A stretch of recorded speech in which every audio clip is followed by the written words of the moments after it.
Let me describe two people. They've been together for 7 years. They've built a life. They've talked about marriage. Seriously, from the outside, everything looks stable, but internally, they're both anxious, just about different things. He isn't afraid of commitment. He's afraid of what happens if commitment fails. She isn't afraid of commitment either.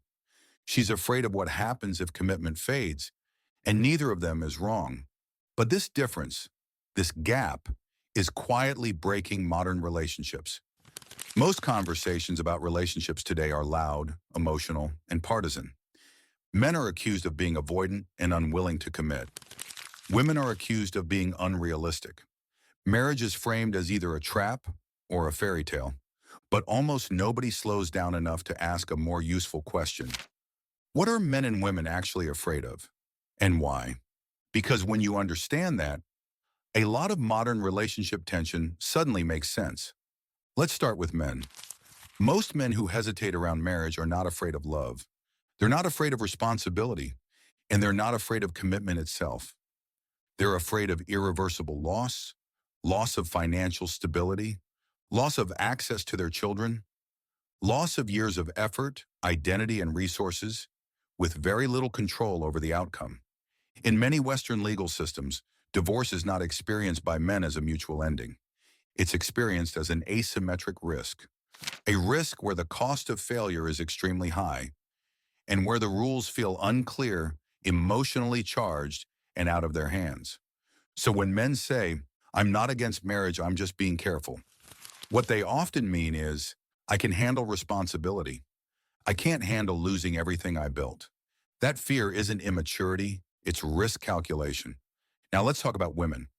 Most women who push for clarity, reassurance, or commitment are not trying to control their partner. They're trying to secure emotional safety. Women are far more likely to experience slow emotional withdrawal before a relationship officially ends. The texts get shorter. The affection becomes inconsistent. The future stops being discussed. And when that happens, the fear isn't loneliness. The fear is being emotionally invested in someone who is already leaving. Abandonment doesn't usually arrive dramatically. It arrives quietly. And for many women, the deepest anxiety isn't divorce. It's being replaced, forgotten, or slowly deprioritized and without warning. So when women say, "Where is this going?" or "I just need to know we're building something," what they're really saying is, "Please don't let me give my heart to something that disappears." That fear isn't insecurity, it's self-protection. So here's the tension. Men fear sudden, catastrophic loss. Women fear slow, invisible loss. One fears the ending, the other fears the erosion. And modern relationships sit directly at the intersection of those two fears.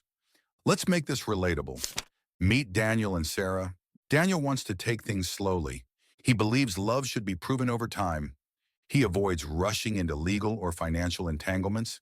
Sarah hears that as uncertainty, as emotional hesitation, as a lack of seriousness. So she pushes for clarity. Daniel feels pressure. Pressure feels like risk, and risk makes him retreat emotionally. Sarah senses the retreat. Distance feels like abandonment. Abandonment makes her push harder. Neither of them is wrong, but the loop keeps tightening. This is not a communication issue. It's a fear mismatch.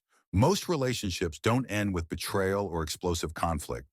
They end through drift, and drift happens through small cumulative losses. Let's do the math.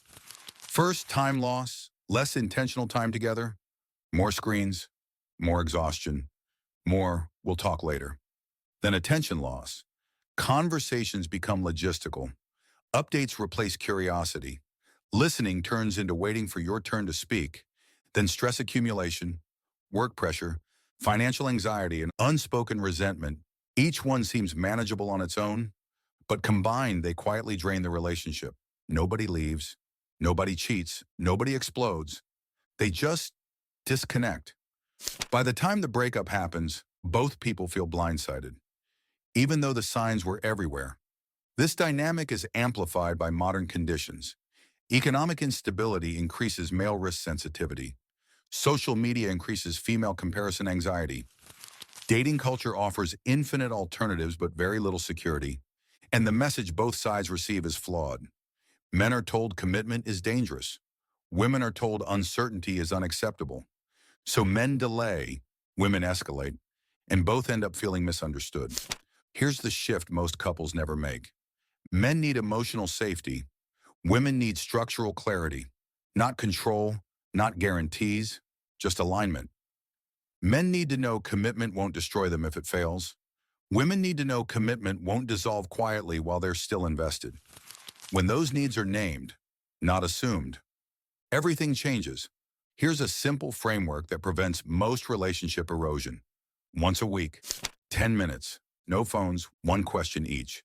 For her to ask him, do you still feel respected and safe building with me? For him to ask her, do you still feel chosen and secure with me? No defending, no fixing, just answering honestly. This isn't therapy, it's maintenance. Drift happens when reassurance stops being intentional. Truth is, men and women are not afraid of the same things in relationships, but fear doesn't make either side wrong. It makes both sides human. The real danger isn't marriage, and it isn't commitment. It's misunderstanding the risk the other person is carrying and assuming bad intent where there is only self-protection.